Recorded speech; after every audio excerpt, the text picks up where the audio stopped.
Thanks to Bombas for supporting the show. Bombas makes socks that are comfortable and look great with a wide variety of options. And for every pair of socks that you purchase, Bombas donates a pair to someone in need.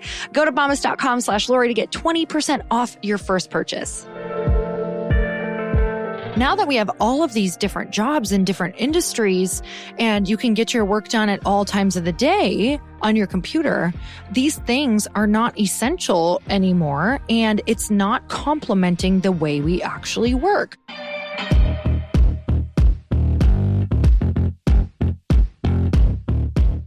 Hey everyone, welcome back to the show. It's time for another quickie because there's always time to fit in inspiration. And let's talk about the hunt for more energy. So we know that time is one of our most important commodities, but time is something that you cannot get more of. I actually believe energy is our number one most important commodity because you can create more of it, which can essentially almost expand time. So when I say almost expand time, I actually believe that it does expand time because I want you to think about a time where you have had a set number of time in order to get something done. Let's say you've had 2 hours to get a task done that you needed to sit at your desk and think about. But if you are exhausted, if you had not slept well the night before, if you did not eat well, then you're not going to have the energy to get done what you need in that 2-hour time frame, where what happens is you might drag yourself. Maybe you get it done. Maybe you feel like it's not your best work. But if you come at it with energy, typically when you have energy, you're also inspired. So they go hand in hand, right? When you're energized, when your eyes feel wide, when your body feels awake, when you feel alert, when you feel tapped into the universe, when you feel tapped into God, when you feel tapped into yourself and everything around you, truly when you feel energized, imagine coming at that same task. It's like you could get that done in an hour. You could get that done in 5 minutes. I think about that a lot when I have to sit down and do something that maybe feels a little mundane, or maybe I've been at my desk for the entire week for 7 hours a day or 8 hours a day. And for me, I know that I do not work well that way. So let's talk about the hunt for more energy. It comes from so many different places. I'm going to give the basic bottom line places that if you're really struggling with energy, let's check out the low-hanging fruit first. If you're struggling with energy, a lot of times it can come from sleep, obviously. It can come from food. It could come from you're consuming a lot of alcohol, or maybe you're just doing that thing where you're having a glass of wine every night. And we forget that alcohol is a depressant. So there might just be something where maybe you feel like your edge is kind of taken off, which is why we're going to do the non-alc with light pink as well. But definitely these are some places that I have cleaned up first. So when I would have times in my life where I just felt like I did not have any energy to do what I wanted, these were the low-hanging fruit things that I cleaned up first. I was like, how much sugar am I having? How much alcohol am I having? Am I moving my body? Am I sitting at my desk for too long? So let's go into number 2, because really it leads with, am I sitting for too long? So we can really start to drain our energy by doing something for way too long or doing something that doesn't agree with how we know we operate best. So I am a sprinter. Some people are marathoners, but for me mentally, I'm really only good for 2 hours, maximum 3 hours in a row of doing something at my desk consistently where I'm very focused.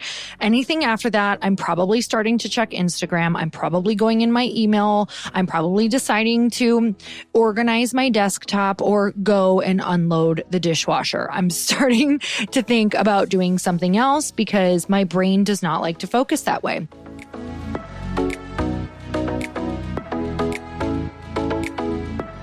Hey, I love me a really good product. I am such a freaking consumer, you guys, but I also love a product that gives back. So I was super drawn to Bombas because they have this incredible mission and they're comfortable and super high quality socks. And I'm a sock freak. I wear them to bed.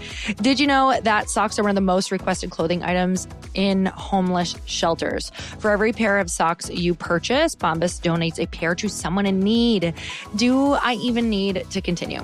This product is a win-win. Bombas socks are made from from super soft materials like merino wool, Pima cotton, and even cashmere. You know, I'm always encouraging you to up-level yourself, and now we can up-level our feet. I love the women's tri-block marl ankle sock for my daily walks and any weightlifting that I do. They're a little thicker material that fills all the space in your activewear shoes so your feet don't slide around. I got the 6-pack of socks, so I have a few different colors to choose from. For everything you do, there's a pair of Bombas socks to complement the activity, such as performance style, for every sport that keeps you moving or every movement you need to recharge, relax, and feel comfortable. Bombas' mission is simple: make the most comfortable clothes ever and match every item sold with an equal item donated. So when you buy Bombas, you're also giving to someone in need. Go to bombas.com/Lori to get 20% off your first purchase. That's BOMBAS.com/Lori for 20% off your first purchase. So I was just talking to my friend, Jackie Koch, who's coming on the podcast. She's also basically might as well be my sister-in-law. It's been years and years of them together, her and my brother-in-law together. And I was chatting with her, and she does HR. She runs her own company now for HR and teaching people HR and hiring and all of that fun stuff.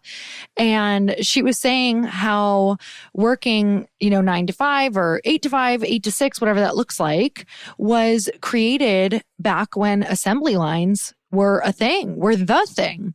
When you would go to a factory and work on the assembly line, or you'd work on something, or you'd get a certain job done all day long, and that's what you would do.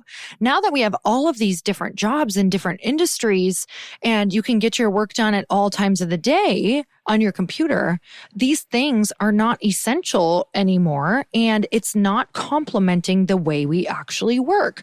So if I know I'm a sprinter, this is so funny because it applies to literally right now. I just called Lauren, my chief of staff, because we were going to do some more work. It's Friday afternoon that I'm recording this right now. And I have all weekend that I actually feel like working, but I don't want to work right now. It's literally sometimes Fridays for me are the toughest day because I go pretty hard on Monday through Thursday. And then Friday, I feel burnt out today. And it's 3:00 and there's something that I can reschedule with Lauren. We were going to record a podcast and do some other things. And I just had this moment of, why am I going to keep staring at my desk and do something when I feel like I have no energy? I don't feel inspired, when I can reschedule these couple things to another time and go leave the house and get some energy and not force myself to do something uninspired if I truly can move some pockets of my day around. And I think we get so tied and feel so guilty around feeling bad for not sitting at your desk until 5 p.m. or 6 p.m. or whatever that looks like for you, or not having your laptop with you at 7 p.m. after you eat your dinner. And really looking at what type of person are you and where is your energy best used? Because if you're going into the empty department trying to get something inspired out of it, you're really going to start feeling resentful and it's not going to work. So learning how to switch that around is a beautiful way to get more energy and enjoy the things that you are doing. So another hunt for more energy is definitely looking at what you are doing. It's pretty rare that we can spend an entire day doing everything that we love. There's usually some sort of tasks in there that are mundane or challenging or we don't enjoy. But are you doing 99% of the things that you're doing every day in something that doesn't bring you joy, doesn't light you up, and actually is outside of your zone of genius? And even while I'm building Light Pink, one of the biggest, most important things for me was to know what my zone of genius is and how to make sure I stay in it in order to bring the most value and money to the company. So if I get out of my zone of genius, which is getting as many eyes as possible onto the product and ideating and marketing, if I get into the really crazy mundane tasks where I'm trying to do a bunch of emails that are not on my agenda, that is someone else's schedule, or if I'm doing, all of the social media, these are areas that, number one, I don't love doing them. My energy is not best spent there. It's drained there. And I'm not spending my energy in the places that will bring the most amount of energy and money to the company. So are you spending your time in things that actually drain you? The next one is, who are you around? If you're truly hunting for energy, do the people that you hang around the most bring you energy or do they drain you? And some of you are like, well, people who drain me are the people I live with. And this is an interesting conversation because it may mean that you just need to get a lot more people around you and make sure that maybe you're spending even a little less time with them if you've got a big mission out in the world that you want to accomplish, because you might start resenting them anyway, or you already do right now. So making sure that you have spaces that you get out and get energized by people. And this could be a boundary conversation as well. So maybe you have that in your life and you feel like you can't escape it, but maybe it's also because you don't have the boundaries that you need around you. So if it's something that you can't immediately change, if you can't immediately change the environment, you can immediately change your boundaries. And remember, talk about boundaries a lot. When you first put that boundary in, it's going to make it feel harder. And they probably won't listen to the boundary. They probably will cross it, but it is your job to reinforce it. If they can't respect that, that's when that second conversation comes in around potentially removing yourself from the situation eventually, or removing yourself more frequently than not. So you guys, these are the lowest hanging fruit on the hunt for more energy. But a lot of us, you know what? I got one more for you. Yep, here we go. So there's a lot of energy being drained right now on some stories you're telling yourself about something that happened, about making up a story about what you think someone thinks of you or what you think someone thinks of a situation when you don't actually know the truth. And then I want to challenge you that even if you do, quote unquote, think you know the truth or heard the truth from that person, that they do feel a certain way about you that's negative, it is our job to let it be okay and learn how to close that loop and choose peace, even though it didn't end in the way that we want. And a lot of people are draining all of their energy out on a made up story or on, someone else's opinion of them that they can't control. And this is so challenging. I'm making it just sound like it's a blip on the radar, but this is probably one of the hardest things that we will do, is to learn how to close that loop on our own, make peace with it, say a prayer, let it be okay that people don't like you or that they misunderstood you, and not to get defensive and spend all of your time and energy trying to make it right with someone who will never, ever see it from your point of view. And this happens to everyone. And I don't think people talk about it enough. I could probably call every single one of my friends right now, and they have a story or 10 where there's definitely a relationship that closed in a really unsettling way that they weren't happy with, that they wish would have changed or wish would have ended in a different way. And the people who I think move forward and are successful are the ones who decide to forgive, even if they know it wasn't their fault. They forgive and let go and move forward and cut their losses and put their energy somewhere else. Because if you don't do that, that means that you are giving them your most valuable asset, which is your energy.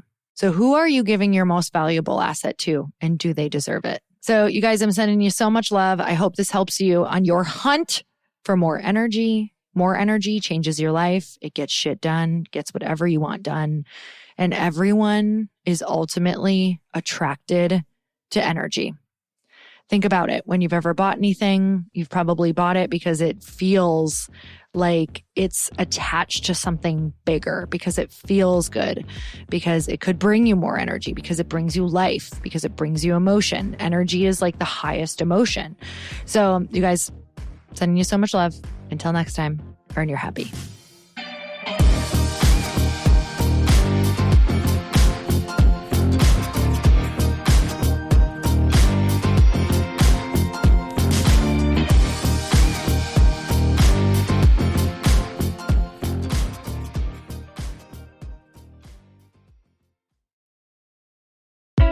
Hey, I know if you're listening to this podcast that you have big dreams and big goals. And one of the things that can really stop you is struggling with your marketing. Trust me, I have been there. Are you using 10 different systems just to build your online business? Then I want you to try Kajabi. Kajabi helps you build your web pages, set up funnels, and sell your courses, content, coaching, or communities. You've been hearing me talk a lot about funnels on this podcast and the importance of your email list. You can get a free trial at kajabi.com. That's Kajabi.com.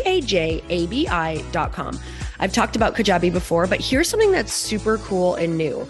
They just rolled out an AI assistant for creating your online course curriculum. And this means you just type in a topic that you want to create on a course or webinar and bam, it just generates a sample outline for you. It takes a ton of the hard work away.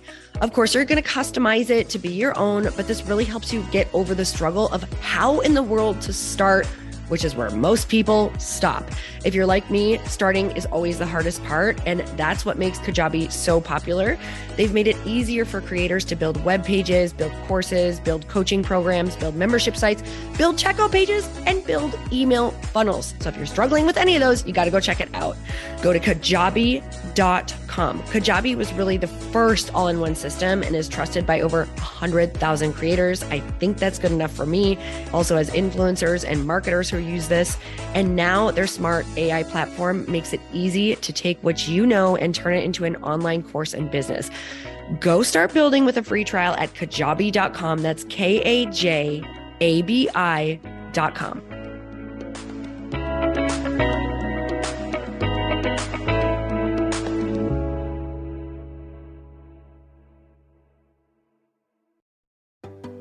Hey, do you know what the big secret is this year? And it shouldn't be a secret because this should be your biggest focus. It is building your community. I am always working on building and nurturing my community, and everyone is talking about the power of community. Without an online community, you just cannot grow organically or create a real movement, which is what I know that we're all after. And you can build trust or monetize your audience. When you get community right, not only does your audience grow faster, but so do your sales. But where's everybody going to be managing their communities these days? And a lot of online entrepreneurs and thought leaders are turning to Circle.so. Circle is an all-in-one community platform. It lets you host content and create discussions, live streams, group chats, and memberships all under your own brand. And what's so cool about Circle.so is that you don't even need a website or Facebook group. Instead, Circle lets you build your own community site where you can host content and manage your members.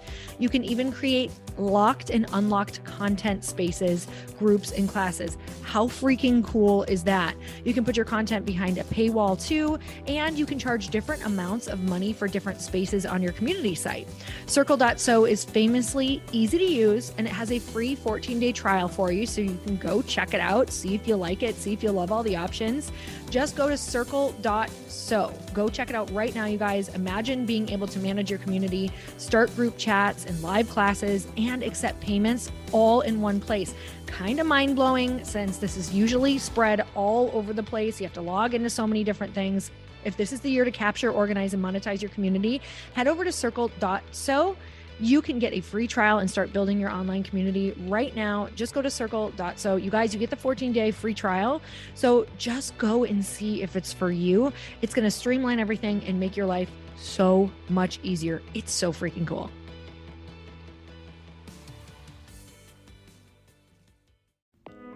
Hey all, I'm so excited to share with you, Earn Your Happy is now part of Growth Day Podcast Network. A bunch of us are coming together to bring more growth to the world and support shows and brands that we truly believe in. And one of my friends is also on the network, and I'd love for you to go subscribe to his show. You guys, Trent Shelton has the most incredible podcast. It's called Straight Up with Trent Shelton, and it's going to remind you that you are built for this.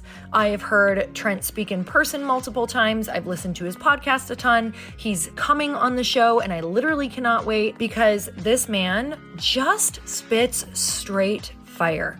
It is like truth that goes to your core and makes you take action right away. If you want one of those podcasts that when you're just out on a walk, you can't help but want to start running and run through a wall in your life, this is the show to go listen to. So you guys, make sure that you go subscribe to the show, Straight Up with Trent Shelton. You're going to love it.